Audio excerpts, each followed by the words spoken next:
ಕಾರ್ಯಕರ್ತರು ಇವರೇ ಸಾಹೇಬ್ರೆ ಯಾರು ಸನ್ಮಾನ್ಯ ಶಾಸಕರು ಅರ್ಜಿ ಕೊಟ್ಟರಲ್ಲ ಅವರೇ ಅದಕ್ಕೆಲ್ಲ ಅರ್ಜಿ ಕೊಡಿಸ್ಬೇಕು ನೀವು ಇಂಥ ಊರುಗಳಿಗೆಲ್ಲ ಹೇಳಿದ್ದಾರೆ ಅದಕ್ಕೂ ಕೊಡ್ರಿ ಅಂತ ಪ್ರಚಾರ ತಗೊಂಡೆ ತಾನೇ MLA ಆಗೋದು ಅಲ್ವಾ ಯಾವ್ದ್ರಲ್ಲಿ ನಿಮಗೆ ಅವ್ರಿಗೆ ಅನ್ಸುತ್ತೆ ನಿಮ್ಗೇನ್ ಅನ್ಸುತ್ತೆ ನಾನು ಹೇಳ್ತಾ ಇದ್ದೀನಿ ಅವ್ರು ಹೇಳಲೇಬೇಕು ಅವ್ರು ಅದೇ ಯಾವಾಗ್ಲೂ ಕೊಡ್ತಾರಲ್ಲ ಅಗಲಕೋಟೆಗೆ ಮೊದ್ಲೇ ಅರ್ಜಿ ಕೊಡ್ತಾರೆ ಈಗಲೂ ಅರ್ಜಿ ಕೊಡ್ತಾರೆ ಇದು ಪ್ರಚಾರ ಅಲ್ವಾ ನಾನು ಈ 16 ಎಕರೆ ತಿಂದಿರೋದು ನಿಜ ಅಂತ ಒಂದಕ್ಕಲ್ಲ ಎಲ್ಲದಕ್ಕೂ ಹಿಡಿತೀನಿ ಪ್ರಚಾರ ಅಲ್ಲ ನಿಮ್ಗೆ ಹೇಳ್ದೆ ಮಾಡಕ್ಕಾಗಲ್ಲ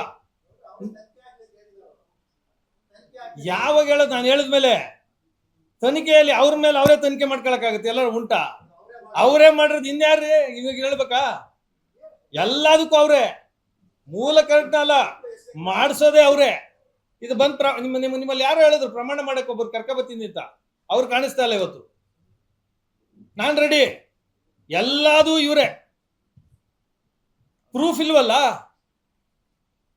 ಯಾರು ಪ್ರೂಫ್ ಸಿಗಾಕೊಳ್ಳೋದು ಅಧಿಕಾರಿಗಳು ಇದರಲ್ಲಿ ಪ್ರಚಾರ ಮಾಡ್ಕೊಂಡು ಓಟ್ ಬೀಳ್ತದ ಸಿದ್ದರಾಮಯ್ಯನವ್ರು ಏನ್ ಹೇಳಿದಾರೆ ಗೊತ್ತಾ ಡೆವಲಪ್ಮೆಂಟ್ಗೆ ಎಲೆಕ್ಷನ್ಗೆ ಸಂಬಂಧನೇ ಇಲ್ಲ ಅಂತ ಇದ್ರಲ್ಲಿ ಓಟ್ ಬೀಳ್ತದ ನನಗೆ ಓಟ್ ಕಡಿಮೆ ಆಗ್ತದೆ ಕಳ್ಳರು ಕಾಕ್ರೆಲ್ಲ ನನ್ನ ಮೇಲೆ ಬರ್ತಾರೆ ಯುದ್ಧಕ್ಕೆ ಎಲೆಕ್ಷನ್ ಟೈಮಲ್ಲಿ ಇವೆಲ್ಲ ಹಿಡ್ಕೊಂಡವ್ರಲ್ಲ ಬಿಲ್ಡರ್ಗಳೆಲ್ಲ ಇವನ್ ಗೆದ್ರೆ ನಮ್ಮನ್ನೆಲ್ಲ ಉಣ್ತಾನೆ ಅಂತೇಳಿ ಇವೆಲ್ಲ ಬರ್ತವೆ ಕೋಲಾರದಲ್ಲಿ ನೂತನವಾಗಿ ಆದಿತ್ಯ ಬಿರ್ಲಾ ಫ್ಯಾಷನ್ ಅವರ ಬ್ರಾಂಡೆಡ್ ಲಿನೆನ್ ಕ್ಲಬ್ ಮಳಿಗೆ ಪ್ರಾರಂಭವಾಗಿದ್ದು ಉತ್ತಮ ಗುಣಮಟ್ಟದ ಬಟ್ಟೆಗಳ ಜೊತೆಗೆ ಫ್ಯಾಷನ್ ಡಿಸೈನರ್ ಹಾಗೂ ಟೈಲರ್ಗಳು ಸ್ಥಳದಲ್ಲೇ ಬಟ್ಟೆಯನ್ನ ಸ್ಟಿಚ್ ಮಾಡಿಕೊಡುತ್ತಾರೆ.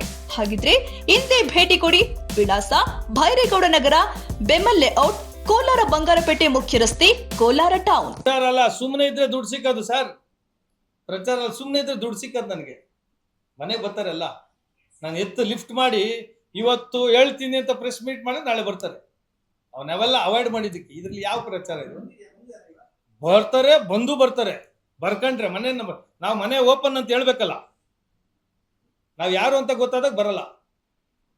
ನಾ ಬಂದಾಗ ಹಳೆಯ ಕಡೆ ಎತ್ಕತ್ತೀನಿ, ಇಂಡೈರೆಕ್ಟ್ ಆಗಿ ಬರ್ತಾರೆ. ಅವಕ್ಕೆಲ್ಲ ಅವಕಾಶ ಕೊಡಲ್ಲ. ಕೊಟ್ಟಿದ್ರೆ ಇಲ್ಲಿ ಯಾಕೆ ಬರೋದಿತ್ತು? ಕೊಟ್ಟಿದ್ರೆ ಬರಂಗೆಲ್ಲ ಪ್ರೆಸ್ ಮೀಟ್ ಅಲ್ಲಲ್ಲ ಮಾತಾಡಿದ್ರೆ ಜಾಸ್ತಿ ಜನ ಬೈಲು ಬಂದ್ಬಿಟ್ಟ ಮೇಲೆ ಎಲ್ಲ ಮುಗಿದಾದ್ಮೇಲೆ ಎಲ್ಲಿ ಬರ್ತಾರೆ? DC ಆಫೀಸ್ ಕೊಟ್ಟಕ್ ಮೊದಲು ಬರ್ತಾರೆ. DC ಆಫೀಸ್ಗೆ ಇವಾಗ ಎಲ್ಲ ಪಬ್ಲಿಕ್ ಡಾಕ್ಯುಮೆಂಟ್ ಆಗೋಯ್ತು. ನಾನ್ ಸುಮ್ಮನೆ ಆದ್ರೂ ನೀವು ಸುಮ್ಮನೆ ಇರಲ್ವಲ್ಲ. 100 ಜನ ಇದ್ದಾರೆ RTI ಕಾರ್ಯಕರ್ತರು, ಎತ್ಕೊಂಡ್ ಹೋಗ್ತಾರೆ. 100 ಜನಕ್ಕೂ ದುಡ್ಡು ಕೊಡಕ್ಕಾಗುತ್ತಾ? ಇದು ಹ್ಯೂಮನ್ ಸೈಕಾಲಜಿ. ಇದು ಈಚೆ ಬಡಕ್ ಮೊದ್ಲು ಎಲ್ಲ ಮುಗಿದಾಗುತ್ತೆ. ಈಚೆ ಬಂದ ಮೇಲೆ ಕಂಟ್ರೋಲ್ ಬರಲ್ಲ.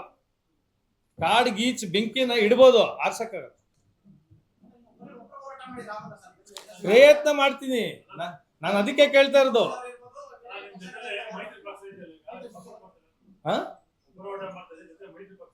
ಮೈತ್ರಿ ಪಕ್ಷನೂ ಕೇಳಿಲ್ಲ, ನಮ್ಮವ್ರನ್ನು ಯಾರನ್ನು ಕೇಳಿಲ್ಲ, ನಾನು ಯಾರನ್ನು ಕೇಳಿಲ್ಲ. ನಾನು ಒಬ್ಬನೇ, ನನ್ನ ಮಾಹಿತಿ ಇದೆ, ನಾನು ಮಾಡ್ತಾ ಇದ್ದೀನಿ.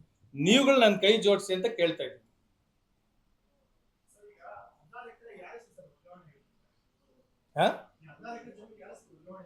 ಯಶೀಶ್ ಜೈನ್ ಅನ್ನೋರ ಹೆಸರಿಗೆ ಸಿಂಪಲ್ ರೀ. 60 ವರ್ಷ ಏನೂ ಆಗ್ಲಿಲ್ಲ. ಸಡನ್ ಆಗಿ ಖಾತೆ ಆಗ್ತದಂದ್ರೆ 5ನೇ ಕ್ಲಾಸ್ ಹುಡುಗಾಳಲ್ವಾ?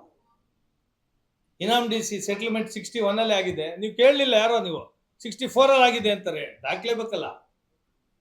64 ಅಲ್ಲಿ ದಾಖಲೆ ಆಗಿದ್ರೆ ಇಷ್ಟು ದಿನದಿಂದ ಯಾಕೆ ಸುಮ್ಮನೆ ಇದ್ರು? ಅಲ್ಲಿ ಏನು ತೊರ್ನಳ್ಳಿಲಿ ಯಾರ್ಯಾರು ಕಾಸು ಕೊಟ್ಟು ಅಲ್ಲಿ ಒಕ್ಲೆಪ್ಸಿರೋದು ಗೊತ್ತಿದೆ ಎಲ್ಲರೂ. ದೇಶಕ್ಕೆಲ್ಲ ಗೊತ್ತು.